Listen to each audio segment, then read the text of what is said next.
سورہ بنی اسرائیل 15واں سپارہ پہلی آیت۔ تمام مفسرین کرام نے لکھا کہ یہ آیت واقع معراج کے حوالے سے ہے۔ اور معراج کیا ہے؟ معراج اللہ اور اس کے رسول صلی اللہ علیہ وسلم کی ملاقات ہے، جس کو معراج کا نام دیا۔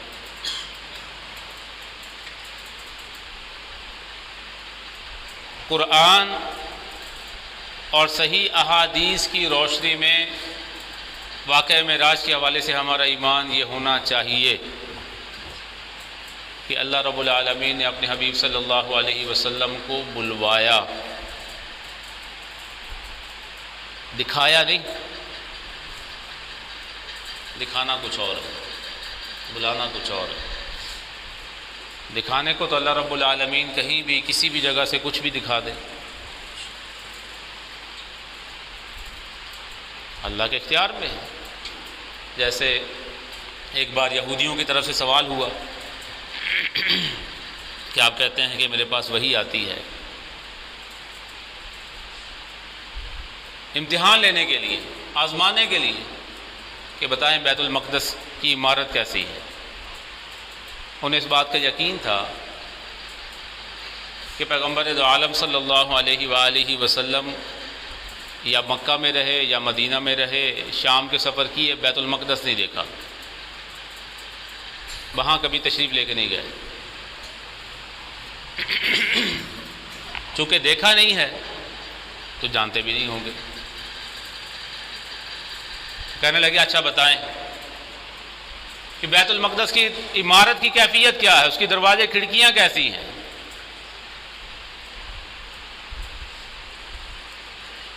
پیغمبر دو عالم صلی اللہ علیہ وسلم نے جواب ارشاد فرمایا، میں کل بتاؤں گا۔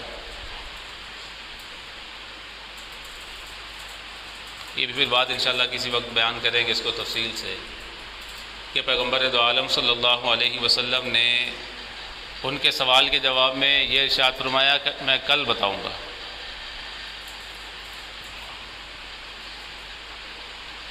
اپنی مرضی سے ارشاد فرمایا،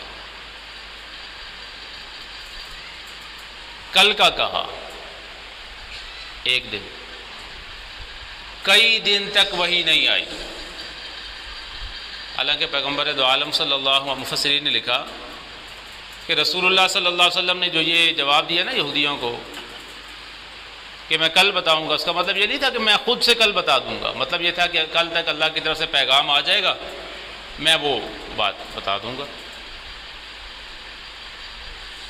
لیکن جتنا مقام بلند ہوتا ہے، جتنا رشتہ قریبی ہوتا ہے،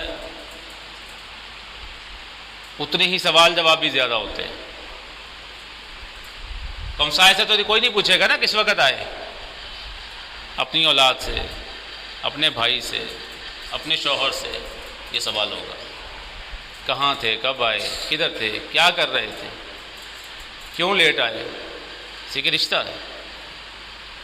پیغمبر دو عالم صلی اللہ علیہ وسلم نے اپنی مرضی سے صرف اتنی بات ارشاد فرمائی کہ میں کل بتاؤں گا، کئی دن تک وحی نہیں آئی۔ اور جب وحی آئی تو پہلے یہ کہا وَلَا تَقُولَنَّ لِشَيْءٍ إِنِّي فَاعِلٌ ذَلِكَ غَدًا، جسے ہم اردو میں کل کہتے ہیں نا، عربی میں اسے غدا کہتے ہیں۔ یہ سورہ کہف کی آیت 15واں سپارہ۔ اے پیغمبر صلی اللہ علیہ وسلم، ایسے مت کہا کرے کہ میں کل بتاؤں گا۔ کیا کہا کرے؟ اِلَّا أَن يَشَاءَ اللَّهُ، جب اللہ چاہے گا میں بتا دوں گا۔ یہ ربیع الاول کا مہینہ ہے نا،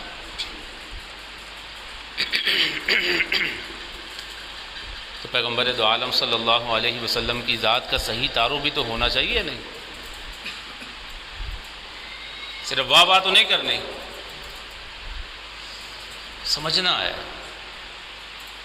سمجھے گا کون؟ جو قرآن اور پیغمبر دو عالم صلی اللہ علیہ وسلم کی احادیث سے اپنا تعلق قائم کرے۔ کہا کہ ایسے نہیں کہا وَلَا تَقُولَنَّ لِشَيْءٍ إِنِّي فَاعِلٌ ذَلِكَ غَدًا إِلَّا أَن يَشَاءَ اللَّهُ، مگر جب اللہ چاہے گا میں بتاؤں گا۔ اور پھر پیغمبر دو عالم صلی اللہ علیہ وسلم ارشاد فرماتے ہیں کہ اللہ نے مجھے یہ بات سمجھانے کے بعد بیت المقدس کو یوں میرے سامنے لا کے کھڑا کر دیا، بالکل سامنے۔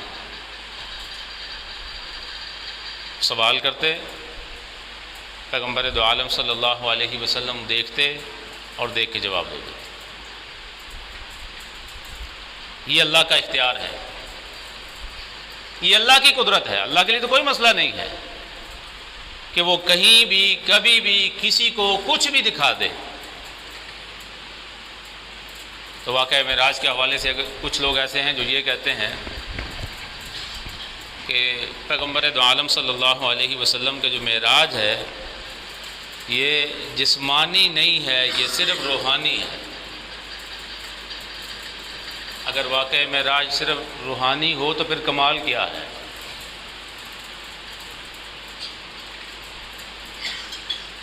وہ تو پھر ایسے ہی ہوا نا جس طرح انسان خواب دیکھتا ہے۔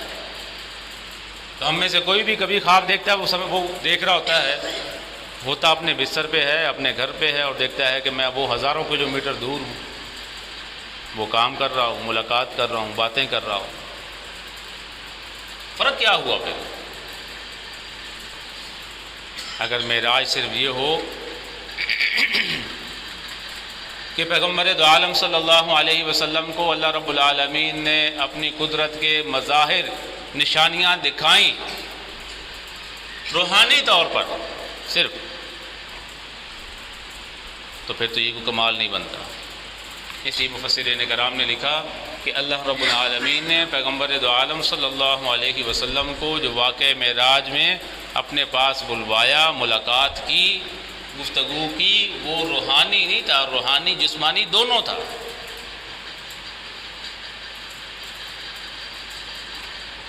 روح کو بلانے کی ضرورت تو نہیں پڑتی، وہ تو آ جاتی۔ سواری کس لیے بھیجی؟ جسم کو، سو رہے تھے، جگایا۔ جبریل علیہ السلام نے پیغمبر دو عالم صلی اللہ علیہ وسلم کو پھر وہ سب کچھ دکھایا۔ اس کے بعد سدرۃ المنتہا پہ جا کے رکے، وہاں سواری تبدیل ہوئی، جو ہم سفر تھے وہ وہیں رہ گئے، سواری آگے اور ہے۔ اکیلے پیغمبر دو عالم صلی اللہ علیہ وسلم سدرۃ المنتہا سے لے کے عرش تک اکیلے۔ یہ وہ مقام ہے جو اللہ رب العالمین نے صرف اپنے محبوب کو عطا کی، کسی اور نبی اور رسول کے حصے میں نہیں آیا۔ حالانکہ آدم علیہ السلام پہلے پیغمبر، کہ اللہ اپنے حبیب صلی اللہ علیہ وسلم کو خوش آمدید کہہ رہا ہے، سلام کر رہا ہے، تو رسول اللہ صلی اللہ علیہ وسلم وہاں پہنچنے کے بعد بھی اپنی امت کو نہیں بھولے۔ جب اللہ نے کہا کہ اے نبی آپ پہ سلام، تو اللہ رب پیغمبر دو عالم صلی اللہ علیہ وسلم نے اللہ کو جواب میں کہا ہم پہ بھی سلام اور اللہ کے نیک بندوں پہ بھی سلام۔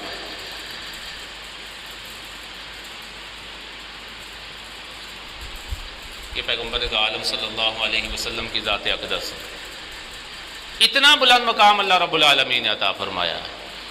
اور اس کے بعد کیا راز و نیاز کی اور باتیں ہوئیں، جتنی تفصیل بتائی گئی اتنی ہی ہم نے سمجھی اور اتنا ہی ہمارا ایمان ہے۔ پیغمبر دو عالم صلی اللہ علیہ وسلم نے جو بات ارشاد فرمائی وہی ہے کہ میں نے قلم کے چلنے کی آواز سنی۔ یہ ارشاد فرمایا پیغمبر دو عالم صلی اللہ علیہ وسلم۔ ایسا مقام اللہ نے اپنے حبیب کو عطا کیا۔ اتنے بڑے مقام والا نبی اور رسول اللہ نے ہمیں عطا کیا اور ہمیں ان کا امتی بنایا۔ اور ہمارا حال یہ ہے کہ جب ربیع الاول کا مہینہ آتا ہے تو ہم میلاد مناتے ہیں، ہر سال مناتے ہیں۔ میلاد تو مناتے رہے، میلاد والے کو منانے کی کوشش نہیں کی۔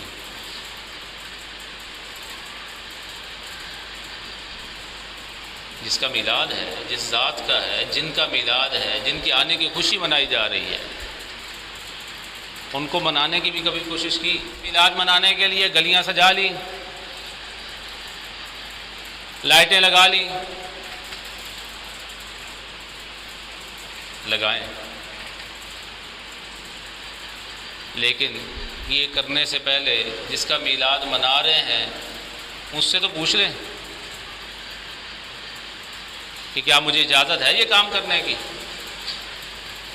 میں آپ کی محبت میں یہ کام کرنا چاہ رہا ہوں، کیا میں کر لوں؟ انسان کو جس سے محبت ہوتی ہے ہر کام اسے پوچھ پوچھ کے کرتا ہے، اور اگر کوئی کام اس کی مرضی کے خلاف ہو جائے مجھ سے کیا کرتا ہے؟ معافی مانگتا ہے کہ میرا خیال تھا کہ آپ کو یہ بات پسند آئے گی، میں کر بیٹھا، اب مجھے پتہ چلا ہے کہ یہ بات آپ کو پسند نہیں آئی، آئندہ نہیں کروں گا۔ یہی کرتا ہے نا انسان کو جس سے محبت ہوتی ہے، یہ کام میں نے آپ کو خوش کرنے کے لیے کیا ہے، آپ کو راضی کرنے کے لیے، آپ کی خوشی کے لیے، آپ کی محبت میں کیا ہے، لیکن مجھے لگا کہ آپ کو پسند نہیں آیا، آپ ناراض ہیں، میں معافی مانگتا ہوں، آئندہ نہیں کروں۔ پیغمبر دو عالم صلی اللہ علیہ وسلم نے جو کچھ کیا ہمارے لیے وہ بہترین نمونہ ہے۔ یہ کس نے کہا؟ یہ اللہ نے کہا۔ سورہ احزاب کی آیت ہے، لَقَدْ كَانَ لَكُمْ فِي رَسُولِ اللَّهِ أُسْوَةٌ حَسَنَةٌ، یقیناً تمہارے لیے رسول اللہ صلی اللہ علیہ وسلم کی زندگی میں بہترین نمونہ ہے۔ کون کہہ رہا ہے؟ اللہ کہہ رہا ہے۔ کس کے بارے میں کہہ رہا ہے؟ اپنے رسول، اپنے حبیب کے بارے میں کہہ رہا ہے۔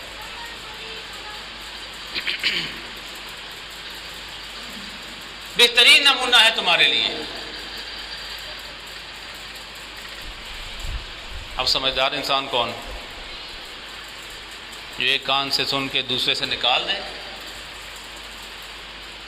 کہ ٹھیک ہے اللہ کہہ رہا ہے، ہم مانتے ہیں، لیکن مرضی ہم نے اپنی کرنی۔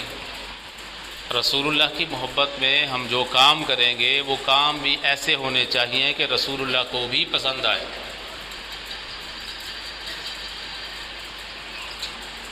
جب اس بارے میں سوال ہوتا ہے تو آگے سے کہتے ہیں اچھا جی یہ بتائیں کہ اس کا منع کہاں کیا گیا ہے؟ آگے سے یہ سوال کر بجائے یہ ثبوت دکھانے کے کہ یہ ثبوت ہے ہمارے پاس قرآن سے یا حدیث سے، جواب یہ آتا ہے کہ اچھا یہ بتائیں جو منع کرنے والے ہیں ان سے پوچھنا، جو آپ کو منع کرے اس سے یہ سوال کرنا کہ اچھا دکھاؤ کہاں منع کیا گیا ہے۔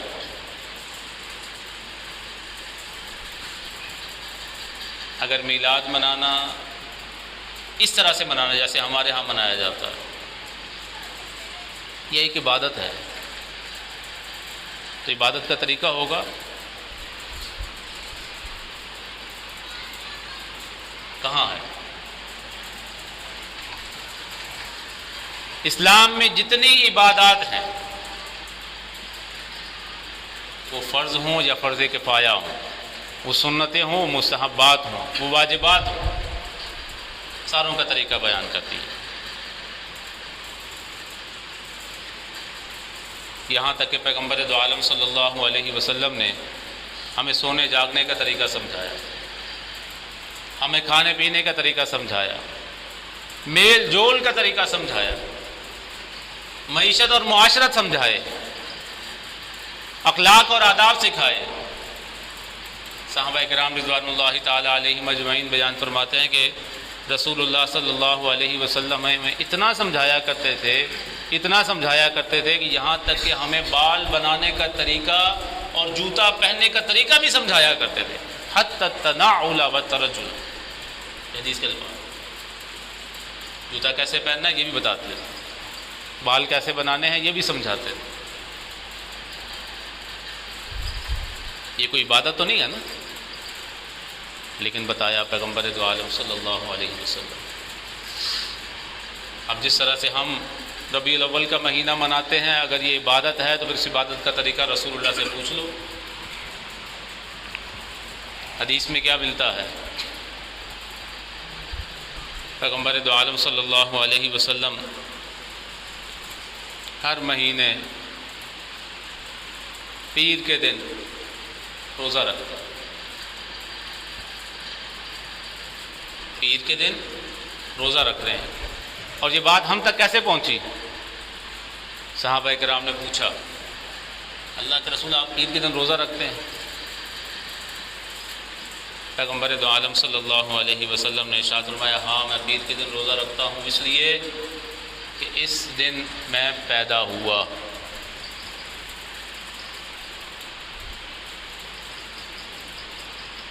اپنی پیدائش کے دن رسول اللہ صلی اللہ علیہ وسلم کیا کر رہے ہیں؟ روزہ رکھ رہے ہیں۔ اس کے علاوہ اگر کوئی اور کام رسول اللہ نے کیا ہوتا تو صحابہ کرام نے اس روزے کے ساتھ ساتھ ہمیں وہ بھی بتایا ہوتا۔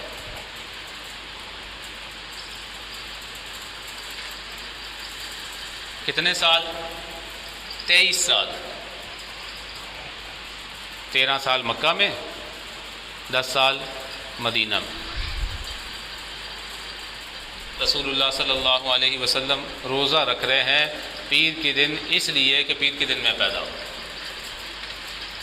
اس کے علاوہ کوئی اور بات لے آئیں حدیث سے؟ اگر حدیث کی کتاب میں رسول اللہ کی پیدائش کے دن اس ایک کام کے علاوہ کوئی اور ہے تو وہ دکھائے۔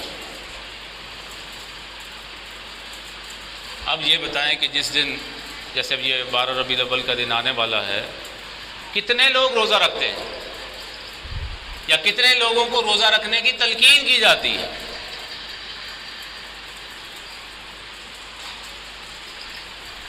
اور جب یہ اس طرح کے سوالات ہوتے ہیں تو پھر آگے سے جواب دیا جاتا ہے، وہ جو فلاں شخص تھا اس کو رسول اللہ صلی اللہ علیہ وسلم کی پیدائش کی اتنی خوشی ہوئی تھی کہ اس نے یہ کام کیا۔ اور اگر ان سے پوچھا جائے کہ اچھا یہ بتائیں کہ جس شخص کے بارے میں آپ یہ کہہ رہے ہیں وہ مسلمان ہوا کہ نہیں ہوا؟ کہتے نہیں ہوا۔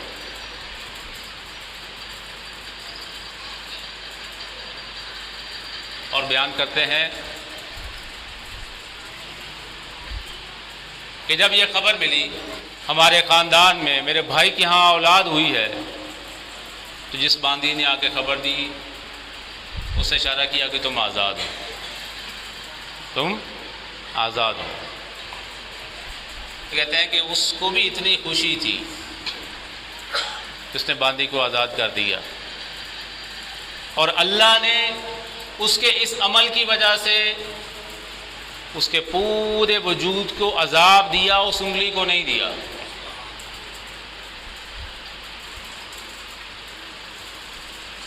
انگلی تو نظر آ رہی ہے، پورا وجود آگ میں نظر نہیں آ رہا۔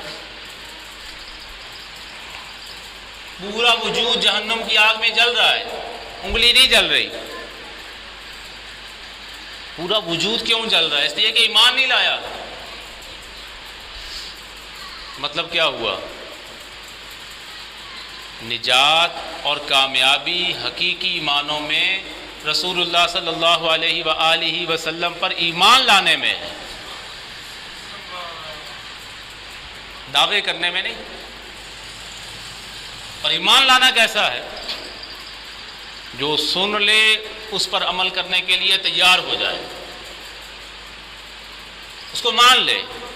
ایمان لانے کا مطلب یہ نا مان لینا، فوراً مان لے، بات پہنچ گئی ہے، رسول اللہ کا حکم ہے، اللہ کا حکم ہے، آج سے ایسا ہی ہو۔ یہ ہے ایمان۔ ہم سے تو اس دور کی عورتیں اچھی تھیں کہ جب پردے کا حکم آیا، ایک عورت نے پیغمبر دو عالم صلی اللہ علیہ وسلم کی طرف سے یہ اعلان سنا کہ رسول اللہ نے اللہ کا حکم سنایا ہے کہ ہر مسلمان عورت پہ لازم ہے کہ وہ پردہ کرے۔ وہ مسلمان عورت اس وقت گھر سے باہر تھی، جب یہ پیغام سنا وہ دیوار کی طرف منہ کر کے بیٹھ گئی، بچے کو گھر بھیجا اور کہا کہ ایک بڑی چادر لے کر آؤ، وہ چادر کر کے میں یہاں سے ایک قدم آگے اٹھاؤں۔ حکم کیا تھا؟ یدنین علیہن من جلابیبہن، مسلمان عورتوں کو یہ حکم سنا دیں کہ اپنے اوپر ایک بڑی چادر اوڑھ لیں۔ اس مسلمان عورت نے یہ بھی گوارا نہیں کیا کہ ابھی تو میرے پاس نہیں ہے، میں یہ چند قدم ہے چل کے جاتی ہوں، گھر پہ جا کے وہ چادر اپنے اوپر اوڑھ دوں گی جب دوبارہ میں گھر سے باہر نکلوں۔ ایک قدم بھی رسول اللہ کی مخالفت میں نہ اٹھے، یہ ہے ایمان۔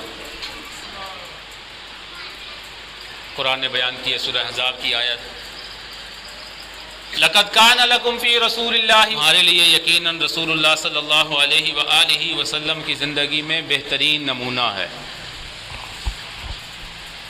یعنی جب بھی ہم اپنی زندگی میں کوئی کام کریں گے تو ہمارے لیے بہترین نمونہ رسول اللہ کی زندگی میں ہے، صرف عبادت کے لیے نہیں کہ نماز کیسے پڑھنی ہے، روزہ کیسے رکھنا ہے، زکوٰۃ کیسے دینی ہے، حج کیسے کرنا ہے، زندگی کا ہر کام پیغمبر دو عالم صلی اللہ علیہ وسلم کے بتائے ہوئے طریقے کے مطابق ہوگا، اور وہ ہمارے لیے بہترین نمونہ ہے۔